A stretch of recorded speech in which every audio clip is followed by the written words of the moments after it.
Friends नमस्ते, मैं सोनिया आप लोगों का यूट्यूब पे स्वागत करती हूँ और आज मैं आपको एक महाशिवरात्रि का शिव विवाह गीत सुनाने जा रही हूँ। तो प्लीज आप लोग गीत को पूरा सुनना और अपना आशीर्वाद देना। सखी हो गौरा कैसा जाना बौरा बा, बैल पर सवार बाना। सखी हो गौरा कैसा जना बौरा बा, बैल पर सवार बाना। सब करत स्वामी खाले पूड़ी मिठाई हो, सब करत स्वामी खाले पूड़ी से मिठाई हो।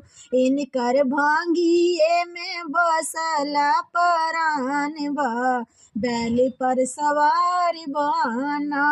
इनकर भांगिए में बसला परान बा, बैल पर सवार बाना। सखी हो गौरा कैसा जना बौरा बा, बैल पर सवार बाना।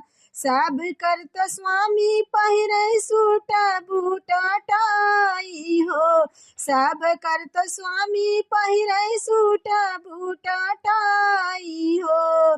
इनकर बघावा छालावा में परान बा, बसवा सवार बाना।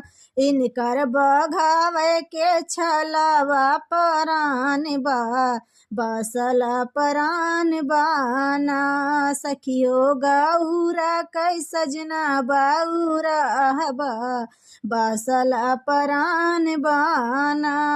सब करत स्वामी बैठे मोटर गाड़िया हो, सब करत स्वामी बैठे मोटर से गाड़िया हो। इनकर नदी में अटकल परान बा, बसहा सवार बाना।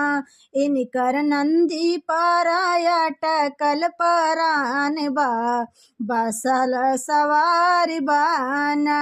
सखी हो गौरा कैसा जना बौरा बा, बसवा सवार बाना। सब करत स्वामी राय मोहलाया टारिया हो, सब करत स्वामी राय मोहलाया टारिया हो।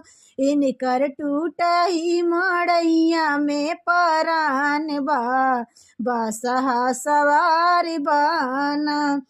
इनकर टूटाई मड़ैया में परान बा, बसहा पसार बाना। सखी हो गौरा कैसा जना बौरा बा, बसवा सवार बाना। सखी हो गौरा कैसा जना बौरा बा, बसवा सवार बाना।